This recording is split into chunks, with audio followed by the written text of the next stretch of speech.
ਲਿਖਿਆ, ਇਹਨਾਂ ਦੀ ਆਇਤ ਤੋਂ ਪੜ੍ਹੀਏ। ਫਰੀਸੀਆਂ ਵਿੱਚੋਂ ਨਿਕੋਦੇਮਸ ਨਾਮ ਦਾ ਇੱਕ ਮਨੁੱਖ ਯਹੂਦੀਆਂ ਦਾ ਇੱਕ ਸਰਦਾਰ ਸੀ। ਇੱਥੇ ਇੱਕ ਆਦਮੀ ਦੇ ਬਾਰੇ ਜ਼ਿਕਰ ਆ ਰਿਹਾ, ਉਹ ਪ੍ਰਭੂ ਯਿਸੂ ਮਸੀਹ ਨੂੰ ਅੱਧੀ ਰਾਤ ਦੇ ਵੇਲੇ ਮਿਲਣ ਗਿਆ। ਉਹਦਾ ਨਾਮ ਹੈਗਾ ਨਿਕੋਦੇਮਸ। ਉਹ ਟੀਚਰ ਆ, ਉੱਥੇ ਦੇ ਸੱਭਿਅਤਾ ਦੇ ਹਿਸਾਬ ਦੇ ਨਾਲ ਉਹ ਲੋਕਾਂ ਨੂੰ ਪੜ੍ਹਾਉਂਦਾ ਆ, ਸਿਖਾਉਂਦਾ ਆ। ਤੇ ਪ੍ਰਭੂ ਦੇ ਕੋਲ ਜਾ ਕੇ ਉਹਨੇ ਇੱਕ ਸਵਾਲ ਪੁੱਟ ਅਪ ਕੀਤਾ। ਆਓ ਅਸੀਂ ਪੜ੍ਹੀਏ। ਉਹ ਰਾਤ ਨੂੰ ਯਿਸੂ ਦੇ ਕੋਲ ਆਇਆ। ਖੁਦਾਵੰਦ ਦੇ ਪਾਸ ਗਿਆ, ਰਾਤ ਦਾ ਸਮਾਂ ਆ। ਪ੍ਰਭੂ ਦੇ ਕੋਲ ਜਾ ਕੇ ਉਹਨੇ ਇੱਕ ਆਪਣੀ ਗੱਲ ਨੂੰ ਖੁਦਾ ਦੇ ਅੱਗੇ ਰੱਖਿਆ ਆ। ਆਓ ਪੜ੍ਹੀਏ। ਅਤੇ ਉਸ ਨੂੰ ਆਖਿਆ, ਸੁਆਮੀ ਜੀ, ਅਸੀਂ ਜਾਣਦੇ ਹਾਂ ਜੋ ਤੁਸੀਂ ਗੁਰੂ ਹੋ ਕੇ ਪਰਮੇਸ਼ਰ ਦੀ ਵੱਲੋਂ ਆਏ ਹੋ, ਕਿਉਂਕਿ ਇਹ ਨਿਸ਼ਾਨ ਜਿਹੜੇ ਤੁਸੀਂ ਵਿਖਾਲਦੇ ਹੋ ਕੋਈ ਵੀ ਨਹੀਂ ਵਿਖਾ ਸਕਦਾ। ਹਾਂ, ਉਹ ਇਸ ਗੱਲ ਨੂੰ ਮੰਨਦਾ ਹੈ, ਇਸ ਚੀਜ਼ ਦੇ ਉੱਤੇ ਕੰਸੀਡਰ ਕਰਦਾ ਕਿ ਖੁਦਾਵੰਦ ਤੁਸੀਂ ਸੱਚਮੁੱਚ ਪਰਮੇਸ਼ਰ ਦੀ ਵੱਲੋਂ ਆਏ ਹੋਏ ਹੋ। ਮੈਂ ਇਸ ਚੀਜ਼ ਲਈ ਮੰਨਦਾ ਹਾਂ ਵੀ ਜਿਹੜੇ ਨਿਸ਼ਾਨ ਜਾਂ ਤੁਸੀਂ ਮਰਾਈਕਲ ਕੀਤੇ ਆ, ਇਹ ਹੋਰ ਕੋਈ ਨਹੀਂ ਕਰ ਸਕਦਾ, ਕੇਵਲ ਪਰਮੇਸ਼ਰ ਹੀ ਕਰ ਸਕਦਾ। ਔਰ ਮੈਂ ਵਿਸ਼ਵਾਸ ਕਰਦਾ ਵੀ ਤੁਸੀਂ ਪਰਮੇਸ਼ਰ ਦੇ ਵੱਲੋਂ ਆਏ ਹੋਏ ਹੋ। ਮੈਂ ਮੰਨਦਾ ਇਸ ਗੱਲ ਨੂੰ। ਹਾਂ, ਜੇ ਪਰਮੇਸ਼ਰ ਉਹਨਾਂ ਦੇ ਨਾਲ ਹੋਵੇ। ਯਿਸੂ ਨੇ ਉਹਨਾਂ ਨੂੰ ਉੱਤਰ ਦਿੱਤਾ, ਮੈਂ ਤੈਨੂੰ ਸੱਚ-ਸੱਚ ਆਖਦਾ ਹਾਂ। ਦੋ ਵਾਰੀ ਸੱਚ ਦਾ ਕਿਉਂ ਆ? ਖਾਸ ਗੱਲ ਆ, ਬਹੁਤ ਖਾਸ ਗੱਲ ਆ। ਪ੍ਰਭੂ ਨੇ ਇਹਨੂੰ ਖਾਸ ਗੱਲ ਦੱਸਣ ਵਾਸਤੇ। ਕਈ ਵਾਰੀ ਆਪਾਂ ਵੀ ਘਰ ਦੇ ਵਿੱਚ ਗੱਲ ਕਰਨੀ ਹੁੰਦੀ, ਆਪਾਂ ਵੀ ਅਗਲੇ ਦੇ ਜਦੋਂ ਗੱਲ ਦੱਸਦੇ ਆਪਾਂ ਕਹਿੰਦੇ ਵੀ ਬੜੇ ਧਿਆਨ ਦੇ ਨਾਲ, ਸੰਜੀਦਗੀ ਦੇ ਨਾਲ ਸੁਣ, ਗੱਲ ਬੜੀ ਜ਼ਰੂਰੀ ਆ। ਧਿਆਨ ਦੇ ਨਾਲ ਸੁਣ, ਗੱਲ ਬੜੀ ਖਾਸ ਆ। ਇਹਨੂੰ ਐਵੇਂ ਨਾ ਕਿਤੇ ਆਪਣਾ ਧਿਆਨ ਬੇਧਿਆਨਾ ਕਰਕੇ ਨਾ ਸੁਣ। ਕੀ ਕਰ, ਬੜੀ ਖਾਸ ਗੱਲ ਆ। ਔਰ ਪ੍ਰਭੂ ਨੇ ਵੀ ਕਿਹਾ ਕਿ ਨਾ ਸੱਚ ਮੈਂ ਤੈਨੂੰ ਨਿਕੋਦੇਮਸ ਆਖਦਾ ਹਾਂ। ਕੀ ਆਖਦਾ ਹੈ? ਮੈਂ ਤੈਨੂੰ ਸੱਚ ਆਖਦਾ ਹਾਂ ਕਿ ਕੋਈ ਮਨੁੱਖ ਜੇਕਰ ਨਵੇਂ ਸਿਰਿਓਂ ਨਾ ਜੰਮੇ। ਲਓ ਜੀ, ਖੁਦਾਵੰਦ ਨੇ ਨਿਕੋਦੇਮਸ ਦੇ ਨਾਲ ਜਦੋਂ ਵਾਰਤਾਲਾਪ ਹੋਈ ਆ, ਪ੍ਰਭੂ ਨੇ ਨਿਕੋਦੇਮਸ ਨੂੰ ਆਖਿਆ, ਨਿਕੋਦੇਮਸ ਮੈਂ ਤੈਨੂੰ ਸੱਚ ਆਖਦਾ ਹਾਂ, ਜੇਕਰ ਕੋਈ ਮਨੁੱਖ ਨਵੇਂ ਸਿਰਿਓਂ ਨਾ ਜੰਮੇ ਤਾਂ ਪਰਮੇਸ਼ਰ ਦੇ ਰਾਜ ਨੂੰ ਵੇਖ ਨਹੀਂ ਸਕਦਾ। ਲਓ ਜੀ, ਅੰਦਰ ਜਾਣ ਦੀ ਤਾਂ ਗੱਲ ਬਾਅਦ ਦੀ ਹੈ, ਐਂਟਰੀ ਲੈਣ ਦੀ ਤਾਂ ਗੱਲ ਬਾਅਦ ਦੀ ਹੈ। ਤੁਹਾਡੇ ਲਈ ਦਰਵਾਜ਼ਾ ਖੁੱਲਣਾ ਜਾਂ ਨਹੀਂ ਖੁੱਲਣਾ, ਉਹ ਗੱਲਾਂ ਬਾਅਦ ਦੀਆਂ। ਪ੍ਰਭੂ ਦਾ ਖੁਦਾ ਨਿਕੋਦੇਮਸ ਨੂੰ ਜਦੋਂ ਗੱਲਬਾਤ ਕਰ ਰਿਹਾ, ਪ੍ਰਭੂ ਕਹਿੰਦਾ ਨਿਕੋਦੇਮਸ ਦੇਖ ਵੀ ਨਹੀਂ ਸਕਦਾ। ਇਹ ਗੱਲਾਂ ਬਾਅਦ ਦੀਆਂ ਵੀ ਅਸੀਂ ਸਵਰਗ ਦੇ ਵਿੱਚ ਪੈਰ ਪਾ ਲਵਾਂਗੇ ਤੇ ਖਰੇ ਸਾਨੂੰ ਉੱਥੇ ਲੈਣ ਆਉਣਾ ਉਹਨਾਂ ਨੇ। ਜੇ ਅਸੀਂ ਮੁਤਾਬਕ ਬਾਈਬਲ ਦੇ ਔਰ ਨਹੀਂ ਚੱਲੇ, ਤੌਬਾ ਨਹੀਂ ਕੀਤੀ, ਬਪਤਿਸਮਾ ਨਹੀਂ ਪਾਇਆ, ਜਿੱਦਾਂ ਬਾਈਬਲ ਸਿਖਾਉਂਦੀ ਉਦਾਂ ਸਿੱਖਿਆ ਤੇ ਨਹੀਂ ਚੱਲੇ, ਉਦਾਂ ਜੀਵਨ ਨਹੀਂ ਬਤੀਤ ਕੀਤਾ ਜਿੱਦਾਂ ਪ੍ਰਭੂ ਦਾ ਆਤਮਾ ਕਹਿੰਦਾ, ਫੇਰ ਆਪਾਂ ਉਸ ਸਵਰਗ ਨੂੰ ਦੇਖ ਵੀ ਨਹੀਂ ਸਕਦੇ। ਜਾਣ ਦੀ ਤਾਂ ਗੱਲ ਬੜੀ ਦੂਰ ਦੀ ਆ। ਦੁਬਾਰਾ ਪੜੋ ਇਹਨੂੰ ਪੈਂਦੀ ਇਸੇ ਲੈਣ। ਹਾਂ, ਨਾ ਜੰਮੇ ਪਰਮੇਸ਼ਰ ਦੇ ਰਾਜ ਨੂੰ ਵੇਖ ਨਹੀਂ ਸਕਦਾ। ਲਓ ਜੀ, ਕਹਿੰਦੇ ਵੇਖ ਵੀ ਨਹੀਂ ਸਕਦਾ। ਅੱਛਾ, ਮੈਂ ਇੱਕ ਗੱਲ ਤੁਹਾਨੂੰ ਪੁੱਛਦਾ। ਮੰਨ ਲਓ ਤੁਸੀਂ ਕੈਨੇਡਾ ਜਾਣਾ ਚਾਹੁੰਦੇ ਹੋ। ਹਾਲੇਲੂਇਆ, ਕੈਨੇਡਾ ਦੇ ਨਾਂ ਤੇ ਖੁਸ਼ ਹੋ ਗਿਆ। ਤਾੜੀ ਮਾਰੋ ਪਰਮੇਸ਼ਰ ਦੇ ਲਈ। ਜੇ ਕੋਈ ਬੰਦਾ ਕੈਨੇਡਾ ਜਾਣਾ ਚਾਹੁੰਦਾ ਹੋਵੇ, ਕੀ ਚਾਹੀਦਾ ਉਹਦੇ ਕੋਲ? ਪਹਿਲਾਂ ਤਾਂ ਪਾਸਪੋਰਟ। ਹਾਂ, ਪਤਾ ਕੀ ਚਾਹੀਦਾ ਜੀ? ਪਾਸਪੋਰਟ। ਫਿਰ ਕੀ ਚਾਹੀਦਾ ਆ? ਵੀਜ਼ਾ ਵੀ ਚਾਹੀਦਾ, ਫਿਰ ਟਿਕਟ ਵੀ ਚਾਹੀਦੀ ਹੈ। ਬਿਨਾਂ ਟਿਕਟ ਤੋਂ, ਬਿਨਾਂ ਪਾਸਪੋਰਟ ਤੋਂ, ਬਿਨਾਂ ਵੀਜ਼ੇ ਤੋਂ ਤੁਸੀਂ ਟਰੈਵਲ ਕਰ ਸਕਦੇ ਆ? ਨਹੀਂ। ਕਿਉਂ ਨਹੀਂ ਕਰ ਸਕਦੇ? ਕਿਉਂਕਿ ਉੱਥੇ ਜਾਣ ਦੇ ਲਈ ਤੁਹਾਨੂੰ ਉਹ ਚੀਜ਼ਾਂ ਬਹੁਤ ਹੀ ਜ਼ਰੂਰੀ ਆ, ਜਿਹੜੀਆਂ ਚੀਜ਼ਾਂ ਉੱਥੋਂ ਦੀ ਗਵਰਨਮੈਂਟ ਨੇ ਇਹ ਰੱਖੀਆਂ ਹੋਈਆਂ ਸ਼ਰਤਾਂ ਆ, ਉਹ ਕੰਡੀਸ਼ਨਾਂ। ਵੀ ਇੱਕ ਤਾਂ ਤੁਹਾਡੇ ਕੋਲੇ ਵੈਲਿਡ ਪਾਸਪੋਰਟ ਹੋਣਾ ਬਹੁਤ ਜ਼ਰੂਰੀ ਆ, ਫਿਰ ਉਹਦੇ ਉੱਤੇ ਪਾਸਪੋਰਟ ਤੇ ਇੱਕ ਵੀਜ਼ਾ ਲੱਗਾ ਹੋਣਾ ਵੀ ਜ਼ਰੂਰੀ ਆ ਜਿਹੜਾ ਵੈਲਿਡ ਹੋਵੇ। ਫਿਰ ਤੁਹਾਡੇ ਕੋਲ ਸਫ਼ਰ ਕਰਨ ਦੇ ਲਈ ਇੱਕ ਟਿਕਟ ਵੀ ਬਹੁਤ ਜ਼ਰੂਰੀ ਆ। ਆਪਾਂ ਦੂਜਾ ਪੁਆਇੰਟ ਸਿੱਖ ਰਹੇ ਹਾਂ ਵੀ ਬਪਤਿਸਮਾ ਲੈਣਾ ਕਿਉਂ ਜ਼ਰੂਰੀ ਆ। ਬਪਤਿਸਮਾ ਲੈਣਾ ਕਿਉਂ ਜ਼ਰੂਰੀ ਆ?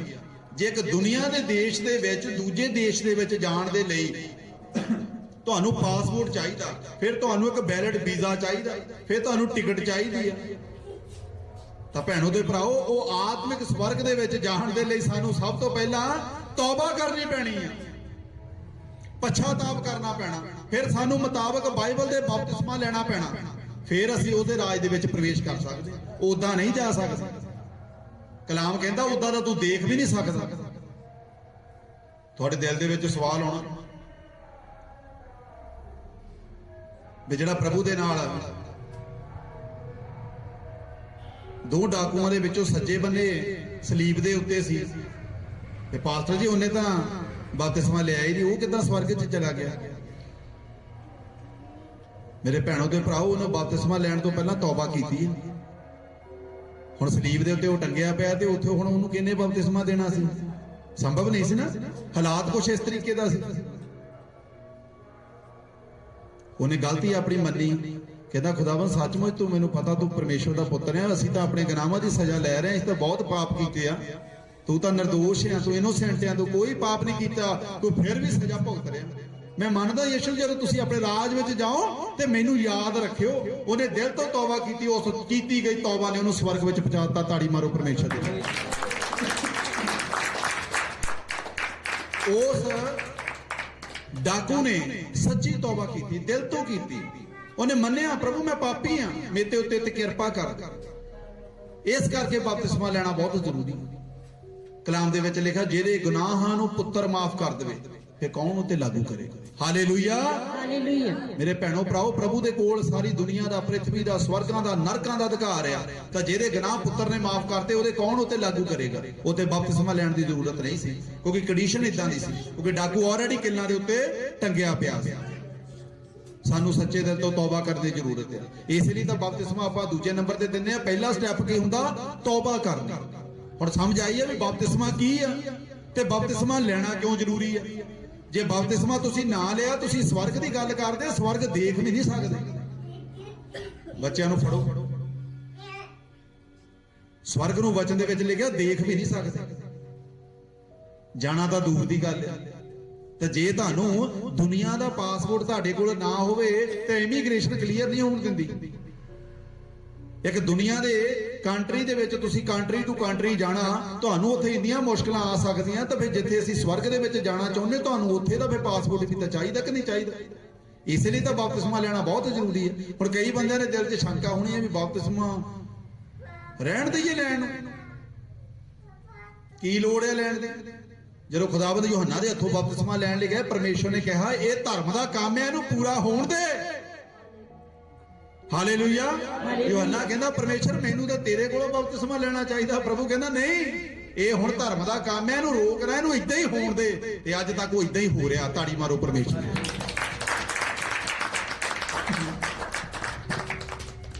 Hallelujah, hallelujah. ਆਗੇ ਪੜ੍ਹੀਏ।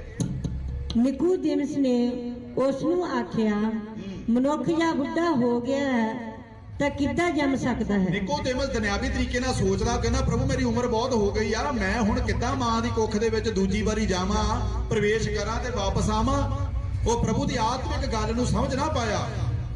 ਹੁਣ ਬਹੁਤ ਸਾਰੇ ਲੋਕ ਜਦੋਂ ਤੁਸੀਂ ਬਪਤਿਸਮਾ ਲੈਂਦੇ ਹੋ, ਤੁਸੀਂ ਉਹਨਾਂ ਨੂੰ ਦੱਸਦੇ ਹੋ, ਨਹੀਂ ਸਮਝ ਪਾਉਂਦੇ, ਕਿਉਂਕਿ ਉਹ ਆਤਮਿਕ ਨਹੀਂ ਗੇ। ਇਹ ਗੱਲ ਮੈਂ ਕਿਉਂ ਕਰ ਰਿਹਾ? ਕਿਉਂਕਿ ਇਹ ਗੱਲ ਤੁਹਾਡੇ ਤੇ ਮੇਰੇ ਵਿਚਕਾਰ ਆਤਮਿਕ ਰੀਤੀ ਨਾਲ ਹੋ ਰਹੀ ਆ। Hallelujah, hallelujah. ਦੁਨਿਆਵੀ ਗੱਲ ਨਹੀਂ ਸਮਝ ਸਕਦੇ। ਬਹੁਤ ਵਾਰੀ ਚੇਲੇ ਵੀ ਪ੍ਰਭੂ ਨੂੰ ਸਵਾਲ ਕਰਦੇ ਸੀ, ਪ੍ਰਭੂ ਜੀ ਇਹ ਕਿਸ ਤਰ੍ਹਾਂ ਹੋ ਗਿਆ? ਜਦੋਂ ਪ੍ਰਭੂ ਆਤਮਿਕ ਰੀਤੀ ਦੇ ਨਾਲ ਦ੍ਰਿਸ਼ਟਾਂਤਾਂ ਵਿੱਚ ਗੱਲਾਂ ਕਰਦੇ ਸੀ, ਚੇਲੇ ਉਹਨਾਂ ਗੱਲਾਂ ਨੂੰ ਨਹੀਂ ਸਮਝ ਸਕੇ। ਪਰ ਜਦੋਂ ਚੇਲੇ ਵੀ ਆਤਮਿਕ ਬਣ ਗਏ, ਫਿਰ ਉਹ ਦ੍ਰਿਸ਼ਟਾਂਤਾਂ ਦੀਆਂ ਗੱਲਾਂ ਨੂੰ ਸਮਝਣ ਦੇ ਭੇਤ ਪ੍ਰਾਪਤ ਕਰ ਚੁੱਕੇ ਸੀ। Hallelujah, hallelujah. ਜਿਵੇਂ ਆਪਾਂ ਗੱਲ ਕੀਤੀ ਵੀ ਆਤਮਿਕ ਰੀਤੀ ਨਾਲ ਅਗਰ ਤੁਸੀਂ ਸਵਰਗ ਵਿੱਚ ਜਾਣਾ ਚਾਹੁੰਦੇ ਹੋ ਮੁਤਾਬਕ ਬਾਈਬਲ ਤੇ, ਤੁਹਾਨੂੰ ਬਪਤਿਸਮਾ ਔਰ ਸੱਚੀ ਦਿਲ ਤੋਂ ਤੌਬਾ ਕਰਨੀ ਪੈਣੀ ਹੈ। ਇਸੇ ਤਰੀਕੇ ਨਾਲ ਜਦੋਂ ਅਸੀਂ ਦੁਨੀਆਦਾਰੀ ਦੇ ਵਿੱਚ ਦੇਖਦੇ ਹਾਂ, ਸਾਡੇ ਕੋਲੇ ਸਹੀ ਤਰੀਕੇ ਨਾਲ ਲੀਗਲ ਡਾਕੂਮੈਂਟ ਹੋਣੇ ਚਾਹੀਦੇ ਪੂਰੇ, ਔਰ ਪੂਰੇ ਸਾਡੇ ਕੋਲੇ ਸਾਰੀਆਂ ਚੀਜ਼ਾਂ ਹੋਣੀਆਂ ਚਾਹੀਦੀਆਂ, ਟਿਕਟ, ਵੀਜ਼ਾ, ਪਾਸਪੋਰਟ, ਔਰ ਸਾਰੀਆਂ ਚੀਜ਼ਾਂ ਵੈਲਿਡ ਹੋਣੀਆਂ ਚਾਹੀਦੀਆਂ, ਕੋਈ ਡੁਪਲੀਕੇਟ ਨਹੀਂ ਹੋਣੀਆਂ ਚਾਹੀਦੀਆਂ। ਇਹ ਨਹੀਂ ਵੀ ਕਿਸੇ ਦੀ ਫੋਟੋ ਵੱਢ ਕੇ ਲਾਤੀ ਆਪਣੀ ਲਾ ਲਈ, ਏਦਾਂ ਨਹੀਂ ਚੱਲਣਾ। ਦੁਨੀਆਦਾਰੀ ਦੇ ਵਿੱਚ ਤੁਸੀਂ ਇੱਕ ਦੂਜੇ ਨਾਲ ਧੋਖਾ ਕਰ ਸਕਦੇ ਆ। ਰੱਬ ਦੀਆਂ ਨਜ਼ਰਾਂ ਵਿੱਚ ਉਹ ਧੋਖਾ ਬਿਲਕੁਲ ਨੰਗਾ ਹੋ ਜਾਣਾ।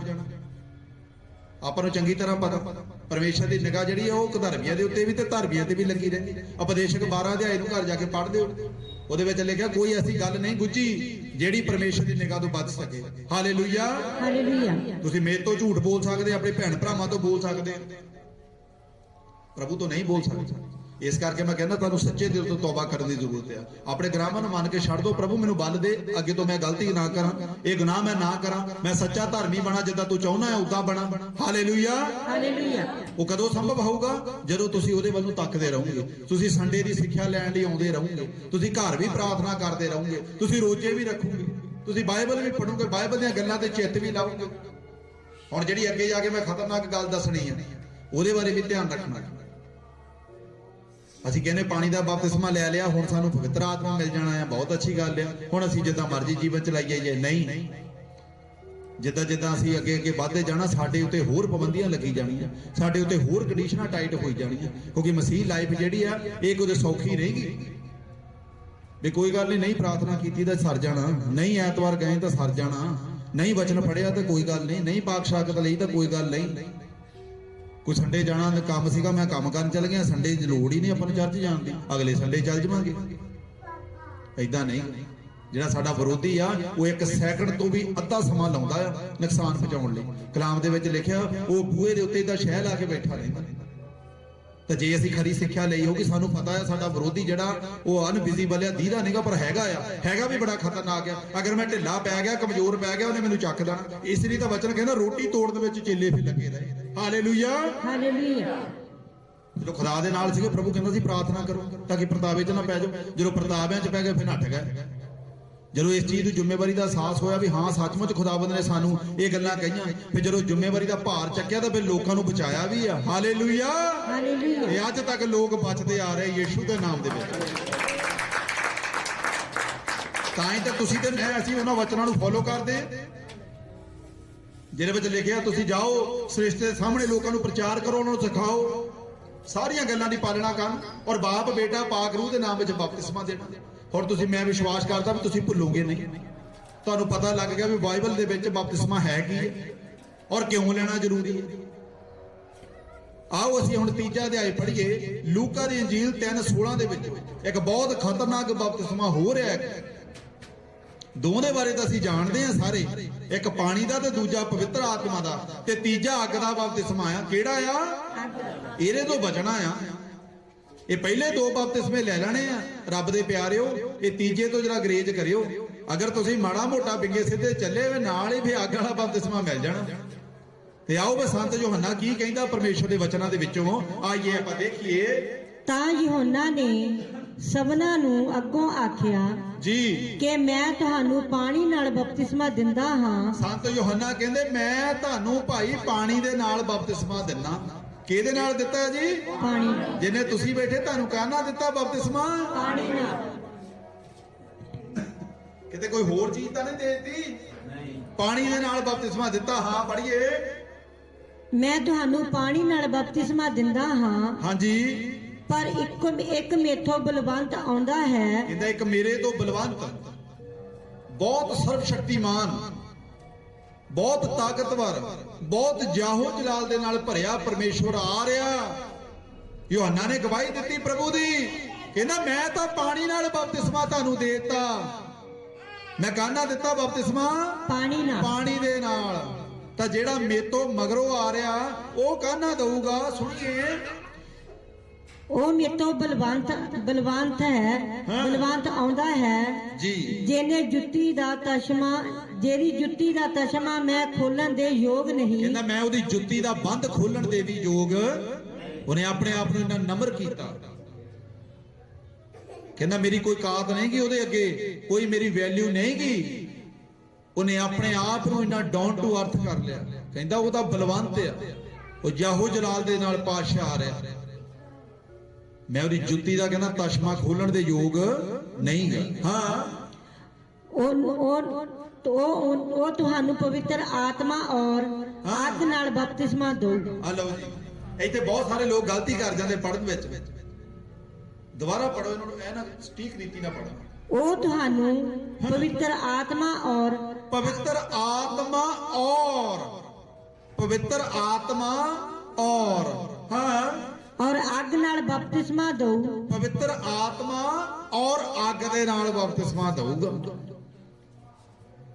ਪਾਣੀ ਦਾ ਤਾਂ ਆਪਾਂ ਤੁਹਾਨੂੰ ਦੇ ਦਿੱਤਾ, ਪਵਿੱਤਰ ਆਤਮਾ ਦਾ ਤੁਸੀਂ ਆਪ ਹੀ ਲੈ ਲੈਣਾ। ਹੌਲੀ ਹੌਲੀ ਪ੍ਰਭੂ ਨੇ ਤੁਹਾਡੇ ਤੇ ਕਿਰਪਾ ਕਰ ਦੇਣੀ ਹੈ। ਜਿੱਦਾਂ ਜਿੱਦਾਂ ਤੁਸੀਂ ਵਧਦੇ ਗਏ, ਤੁਸੀਂ ਉਹਦੇ ਵਿੱਚ ਚੱਲਦੇ ਗਏ, ਹੌਲੀਨੈਸ ਤੁਹਾਡੇ ਅੰਦਰ ਆਉਂਦੀ ਗਈ, ਤੁਸੀਂ ਪਵਿੱਤਰ ਆਤਮਾ ਨਾਲ ਭਰਦੇ ਜਾਣਾ ਆ। ਜਿੱਦਾਂ ਤੁਸੀਂ ਪਹਿਲਾਂ ਆਪਣੇ ਜੀਵਨ ਦੇ ਵਿੱਚ ਅੱਗੇ ਕਰਦੇ ਸੀ, ਹੁਣ ਤੁਸੀਂ ਉਹ ਸਾਰੀਆਂ ਗੱਲਾਂ ਛੱਡ ਦਿੱਤੀਆਂ ਔਰ ਪਰਮੇਸ਼ਰ ਵੱਲ ਨੂੰ ਤੱਕਣ ਲੱਗ ਪਏ ਆ। ਅੱਗੇ ਤੁਸੀਂ ਵਚਨ ਨਹੀਂ ਪੜ੍ਹਦੇ ਸੀ, ਜਦੋਂ ਤੁਸੀਂ ਬਪਤਿਸਮਾ ਲੈ ਲਿਆ ਵਚਨਾਂ ਵੱਲ ਨੂੰ ਵੀ ਚਿੱਤ ਲੱਗਣ ਲੱਗ ਪਿਆ। ਅੱਗੇ ਤੁਸੀਂ ਦੁਆ ਨਹੀਂ ਕਰਦੇ ਸੀ, ਹੁਣ ਜਦੋਂ ਦਾ ਬਪਤਿਸਮਾ ਲੈ ਲਿਆ ਤੁਹਾਡੀ ਦੁਆ ਵੀ ਵੱਧ ਗਈ ਆ। ਜਦ ਅੱਗੇ ਤੁਸੀਂ ਚਰਚ ਲੰਗੇ ਡੰਗ ਆਉਂਦੇ ਸੀਗੇ, ਮਹੀਨੇ ਮਹੀਨੇ ਦੇ ਵਿੱਚ 2 ਵਾਰੀ। ਹੁਣ ਜਿੱਦਾਂ ਹੀ ਤੁਸੀਂ ਬਪਤਿਸਮਾ ਲੈ ਲਿਆ, ਹੁਣ ਤੁਸੀਂ ਰੁਟੀਨ ਵੀ ਬੰਨ ਲਈ ਆ। ਮੇਰਾ ਕੰਮ ਰੁਕੇ ਨਾ ਰੁਕੇ ਮੈਂ ਚਰਚ ਜਾਣਾ, ਮੈਨੂੰ ਕੰਮ ਮਿਲੇ ਜਾਂ ਨਾ ਮਿਲੇ ਮੈਂ ਚਰਚ ਜਾਣਾ। ਜਦੋਂ ਤੁਸੀਂ ਇਹ ਫੈਸਲਾ ਕਰ ਲਿਆ, ਜਦੋਂ ਤੁਸੀਂ ਇਹ ਫੈਸਲਾ ਕਰ ਲਿਆ, ਫਿਰ ਤੁਹਾਡਾ ਕੰਮ ਹੋ ਜਾਣਾ ਉਦੋਂ। ਹਾਲੇਲੂਇਆ। ਆ ਪੜੀਏ, ਉਹਦੀ ਤੁੰਗਲੀ ਉਹਦੇ ਹੱਥ ਵਿੱਚ ਹੈ। ਬਸ ਕਹਿੰਦਾ ਉਹਦੀ ਤੰਗਲੀ ਉਹਦੇ ਹੱਥ ਦੇ ਵਿੱਚ ਆ, ਤੇ ਉਹ ਅੱਗ ਨਾਲ ਬਪਤਿਸਮਾ ਤੁਹਾਨੂੰ ਦਊਗਾ। ਅੱਗ ਦੇ ਨਾਲ ਮੀਨਸ ਤੁਹਾਨੂੰ ਉਹ, ਅਗਰ ਤੁਸੀਂ ਬਾਣੀ ਦੇ ਅਨੁਸਾਰ ਨਾ ਚੱਲੇ, ਬਪਤਿਸਮਾ ਲੈ ਕੇ ਤੌਬਾ ਕਰਕੇ ਵੀ ਗੁਨਾਹ ਕਰਦੇ ਰਹੇ, ਫੇਰ ਅੱਗ ਦਾ ਬਪਤਿਸਮਾ ਮਿਲਣਾ ਹੀ। ਉਹ ਤਿਆਰ ਰਹੋ। ਤੇ ਕਲਾਮ ਦੇ ਵਿੱਚ ਲਿਖਿਆ, ਨਾ ਤਾਂ ਉੱਥੇ ਦਾ ਕੀੜਾ ਮਰਦਾ ਤੇ ਨਾ ਹੀ ਅੱਗ ਕਦੇ ਉਹ ਠੰਡੀ ਹੁੰਦੀ ਆ। ਮੇਰੇ ਭੈਣੋ ਭਰਾਓ, ਇੰਨਾ ਬਲਵੰਤ ਪਰਮੇਸ਼ਵਰ ਆ। ਕਹਿਣ ਦਾ ਮਤਲਬ ਉਹ ਸਾਨੂੰ ਨਿਆਂ ਦੇਣ ਤੱਕ, ਸਾਨੂੰ ਲਾਸਟ ਜੱਜਮੈਂਟ ਤੱਕ ਵੀ ਸਾਨੂੰ ਨਰਕ ਦੇ ਕੁੰਡ ਦੇ ਵਿੱਚ ਸਿੱਟਣ ਦੀ ਸਾਮਰਥ ਰੱਖਦਾ, ਅਗਰ ਅਸੀਂ ਬਾਣੀ ਦੇ ਮੁਤਾਬਕ ਨਾ ਚੱਲੇ। ਇਹ ਸੀਗਾ ਬਚਨ ਦਾ ਕੰਟੈਕਟ। ਕਹਿੰਦਾ ਪਵਿੱਤਰ ਆਤਮਾ ਨਾਲ, ਪਾਣੀ ਨਾਲ ਔਰ ਅੱਗ ਨਾਲ ਬਪਤਿਸਮਾ ਦੇਣ ਦੀ ਵੀ ਸਾਮਰਥ ਰੱਖਦਾ, ਔਰ ਅੱਗ ਦੇ ਨਾਲ। ਇਸ ਕਰਕੇ ਮੈਂ ਕਹਿੰਦਾ ਵਚਨ ਨੂੰ ਤਰੀਕੇ ਨਾਲ ਪੜਿਆ। ਤੁਸੀਂ ਮਾੜੀ ਜਿਹੀ ਵੀ ਕਿਤੇ ਬਿੰਦੀ ਟਿੱਪੀ ਕੰਨਾ ਗਲਤ ਹੋ ਗਿਆ, ਉਥੋਂ ਸਾਰਾ ਸੈਂਟੈਂਸ ਵਿਗੜ ਜਾਣਾ। ਜਦੋਂ ਸਾਰਾ ਸੈਂਟੈਂਸ ਵਿਗੜ ਗਿਆ, ਤੁਹਾਡੇ ਵਚਨ ਸਮਝ ਨਹੀਂ ਆਉਣਾ। ਫਿਰ ਆਪਾਂ ਕਹਣਾ ਆਹੋ ਅੱਗ ਨਾਲ ਵੀ ਦਊਗਾ। ਅੱਗ ਨਾਲ ਬਪਤਿਸਮਾ ਤੁਸੀਂ ਕਿੱਦਾਂ ਲੈ ਲਓਗੇ ਭਾਈ? ਆਲਰੇਡੀ ਪਵਿੱਤਰ ਆਤਮਾ ਨਾਲ ਮਿਲ ਗਿਆ। ਪਹਿਲਾ ਪਾਣੀ ਦਾ ਯੋਹੰਨਾ ਨੇ ਦੇ ਦਿੱਤਾ, ਪਵਿੱਤਰ ਆਤਮਾ ਦਾ ਪ੍ਰਭੂ ਨੇ ਦੇ ਦਿੱਤਾ, ਤੇ ਨਾਲ ਹੀ ਪ੍ਰਭੂ ਨੇ ਫਿਰ ਦੂਜੀ ਗੱਲ ਵੀ ਯੋਹੰਨਾ ਨੇ ਤਕੀਦ ਕਰਦੀ ਹੈ ਵੀ ਭਾਈ ਉਹ ਤੋਂ ਬਚਿਓ। ਉਹ ਜੇ ਤੁਸੀਂ ਨਾ ਠੀਕ ਚੱਲੇ ਤਾਂ ਖੁਦਾ ਨੇ ਤੁਹਾਨੂੰ ਫਿਰ ਅੱਗ ਦਾ ਵੀ ਦੇਣਾ ਆ ਬਪਤਿਸਮਾ। ਹਾਲੇਲੂਇਆ। ਅੱਜ ਅਸੀਂ ਕਾਹਦੇ ਬਾਰੇ ਸਿੱਖਿਆ? 3 ਬਪਤਿਸਮੇ, ਪਾਣੀ ਦਾ, ਪਵਿੱਤਰ ਆਤਮਾ ਦਾ ਔਰ ਅੱਗ ਦਾ। ਸਭ ਤੋਂ ਪਹਿਲੀ ਜਾਣ ਪਛਾਣ ਕੀ ਸੀ ਵੀ ਬਪਤਿਸਮਾ ਹੈ ਕੀ ਆ, ਫਿਰ ਬਪਤਿਸਮਾ ਕਿਉਂ ਲੈਣਾ ਜ਼ਰੂਰੀ ਹੈ। ਜੇ ਬਪਤਿਸਮਾ ਨਾ ਲਿਆ ਫਿਰ ਕਿਹੜੀ ਕੰਡੀਸ਼ਨ ਹੋਣੀ ਹੈ। ਇਹ ਅਸੀਂ ਸਵਰਗ 'ਚ ਜਾਣ ਦੀ ਬਜਾਏ ਉਹਨੂੰ ਦੇਖ ਵੀ ਨਹੀਂ ਸਕਦੇ। ਤਾਂ ਜੇ ਤੁਹਾਡੇ ਕੋਲ ਪਾਸਪੋਰਟ ਹੀ ਨਹੀਂ, ਤੁਸੀਂ ਕਹੋ ਮੈਂ ਕੈਨੇਡਾ ਜਾਣਾ, ਤੇ ਜਹਾਜ਼ ਵਾਲਿਆਂ ਨੇ ਤੁਹਾਨੂੰ ਉੱਥੋਂ ਹੀ ਅੰਦਰ ਕਰਾ ਦੇਣਾ। ਉਹਨਾਂ ਨੇ ਕਹਿਣਾ ਤੁਹਾਡੇ ਕੋਲ ਤਾਂ ਹੈ ਹੀ ਕੱਖ ਨਹੀਂ, ਤੂੰ ਕਿੱਧਰ ਚੱਲਿਆ? ਐਦਾਂ ਹੀ ਤੁਹਾਨੂੰ ਦੂਤਾਂ ਨੇ ਫੜ ਦੇਣਾ ਉੱਥੇ।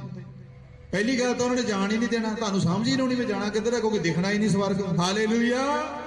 ਇਹ ਸਾਡੀ ਚਲਾਕੀ ਧਰਤੀ ਤੇ ਚੱਲ ਸਕਦੀ ਹੈ, ਉੱਥੇ ਨਹੀਂ ਚੱਲਣੀ। ਕਈਆਂ ਨੂੰ ਅਸੀਂ ਪੁੱਛੀਦਾ ਵੀ ਐਤਵਾਰ ਨੂੰ ਆਏ ਨਹੀਂ, ਉਹ ਬਸ ਜੀ ਕੰਮ ਸੀ। ਉੱਥੇ ਨਹੀਂ ਕੋਈ ਵੀ ਲਾਰਾ ਚੱਲਣਾ, ਉੱਥੇ ਕੋਈ ਇਦਾਂ ਦਾ ਕੰਸੈਪਟ ਨਹੀਂ ਚੱਲਣਾ। ਉੱਥੇ ਸਾਰੀ ਫਿਲਮ ਤੁਹਾਡੇ ਸਾਹਮਣੇ ਚੱਲਣੀ। ਇੱਥੇ ਪਾਸਟਰ ਕੋਲ ਤੁਸੀਂ ਝੂਠ ਬੋਲ ਸਕਦੇ, ਮੈਂ ਤਾਂ ਬਾਜ਼ਾਰ ਗਿਆ ਸੀ, ਮੈਂ ਉੱਥੇ ਗਿਆ ਸੀ। ਉੱਥੇ ਉਹ ਵੀ ਗੱਲ, ਦੂਜੀ ਗੱਲ ਵੀ ਪਰਮੇਸ਼ਵਰ ਨੇ ਤੁਹਾਡੇ ਮਨ ਦੀਆਂ ਗੱਲਾਂ ਵੀ ਉੱਥੇ ਖੋਲ ਕੇ ਚਲਾ ਦੇਣੀਆਂ। ਹਾਲੇਲੂਇਆ। ਇਸੇ ਲਈ ਤਾਂ ਯੋਹੰਨਾ ਕਹਿੰਦਾ ਉਹ ਮੇਰੇ ਤੋਂ ਵੱਡਾ ਬਲਵੰਤ ਆ, ਮੈਂ ਉਹਦੀ ਜੁੱਤੀ ਦਾ ਕਹਿੰਦਾ ਤਸ਼ਮਾ ਖੋਲਣ ਦੇ ਯੋਗ ਵੀ ਨਹੀਂਗਾ। ਕਹਿੰਦਾ ਉਹ ਪਾਣੀ ਨਾਲ, ਪਵਿੱਤਰ ਆਤਮਾ ਨਾਲ ਔਰ ਅੱਗ ਨਾਲ ਬਪਤਿਸਮਾ ਦੇਣ ਦੀ ਸਾਮਰਥ ਰੱਖਦਾ। ਹਾਲੇਲੂਇਆ। ਪਹਿਲਾ ਬਪਤਿਸਮਾ ਕਿਹੜਾ ਆ? ਪਾਣੀ ਦਾ। ਦੂਜਾ, ਤੀਜਾ। ਪਹਿਲਾ ਬਪਤਿਸਮਾ ਹੋਣਾ ਬਹੁਤ ਜ਼ਰੂਰੀ ਆ, ਜਿਹੜਾ ਪਾਣੀ ਦਾ। ਹਾਲੇਲੂਇਆ। ਜਿਹੜਾ ਪਾਣੀ ਦਾ ਬਪਤਿਸਮਾ ਉਹ ਕਿੱਦਾਂ ਹੋਣਾ ਚਾਹੀਦਾ? ਬਾਪ, ਬੇਟਾ ਤੇ ਪਾਕ ਰੂਹ ਦੇ ਨਾਮ ਦੇ ਵਿੱਚ, ਪਾਣੀ ਦੇ ਵਿੱਚ ਪੂਰੀ ਤਰ੍ਹਾਂ ਬੰਦੇ ਦੇ ਸਰੀਰ ਨੂੰ ਡੁਬੋਗੇ। ਹਾਲੇਲੂਇਆ। ਤੇਰਾ ਜਦੋਂ ਵੀਜ਼ਾ ਆਉਂਦਾ ਕਿ ਪਾਸਪੋਰਟ ਬਣਦਾ? ਕੀ ਬਣਦਾ ਜੀ? ਸਾਰੇ ਨਹੀਂ ਬੋਲੇ। ਸਭ ਤੋਂ ਪਹਿਲਾਂ ਕੀ ਬਣਦਾ ਆ? ਵੀਜ਼ਾ ਫੇਰ ਲੱਗਦਾ। ਤੁਸੀਂ ਡਾਇਰੈਕਟ ਸਵਰਗ 'ਚ ਨਹੀਂ ਜਾ ਸਕਦੇ। ਹਾਂ, ਉਹ ਪ੍ਰਭੂ ਦੀ ਇੱਛਾ ਵੱਖਰੀ ਆ। ਏਲੀਆ, ਹਨੋਕ ਨਬੀ ਦੀ ਤਰ੍ਹਾਂ ਖੁਦਾ ਨੂੰ ਪਿਆਰ ਕਰਨ ਵਾਲੇ, ਔਰ ਪ੍ਰਭੂ ਵੀ ਉਹਨਾਂ ਲੋਕਾਂ ਨੂੰ ਪਿਆਰ ਕਰਦਾ ਸੀ, ਉਹ ਲਿਜਾ ਸਕਦਾ ਹੈ। ਸਲੀਬ ਤੇ ਟੰਗੇ ਹੋਏ ਡਾਕੂ ਨੂੰ ਵੀ ਪ੍ਰਭੂ ਲਿਜਾ ਸਕਦਾ ਬਿਨਾਂ ਬਪਤਿਸਮਿਓਂ। ਪਰ ਪਹਿਲਾਂ ਉਹਨੇ ਕੀ ਕੀਤੀ ਆ? ਤੌਬਾ ਕੀਤੀ ਆ। ਹਾਲੇਲੂਇਆ। ਪਹਿਲਾਂ ਤੌਬਾ ਕਰਨੀ ਪੈਣੀ ਆ, ਤੇ ਸਭ ਤੋਂ ਪਹਿਲਾਂ ਤੁਹਾਨੂੰ ਪਾਸਪੋਰਟ ਬਣਾਉਣਾ ਪੈਣਾ ਆ। ਤੇ ਉਹ ਪਾਸਪੋਰਟ ਕਿਹੜਾ ਹੈ ਜੀ? ਬਪਤਿਸਮਾ, ਉਹ ਤੌਬਾ। ਜੇ ਚੀਜ਼ਾਂ ਸਾਡੇ ਕੋਲ ਨਹੀਂ, ਫਿਰ ਤੁਸੀਂ ਦੇਖ ਵੀ ਨਹੀਂ ਸਕਦੇ ਸਵਰਗ ਨੂੰ। ਜਾਣ ਦੀ ਤਾਂ ਗੱਲ ਦੂਰ ਦੀ ਆ, ਤੇ ਨਾ ਹੀ ਤੁਹਾਨੂੰ ਉੱਥੇ ਕਿਸੇ ਨੇ ਦੇਖਣ ਦੇਣਾ, ਤੇ ਨਾ ਹੀ ਸਾਨੂੰ ਸਮਝ ਆਉਣੀ ਹੈ। ਇੱਥੇ ਤਾਂ ਅਸੀਂ ਬਥੇਰੀ ਚਲਾਕੀ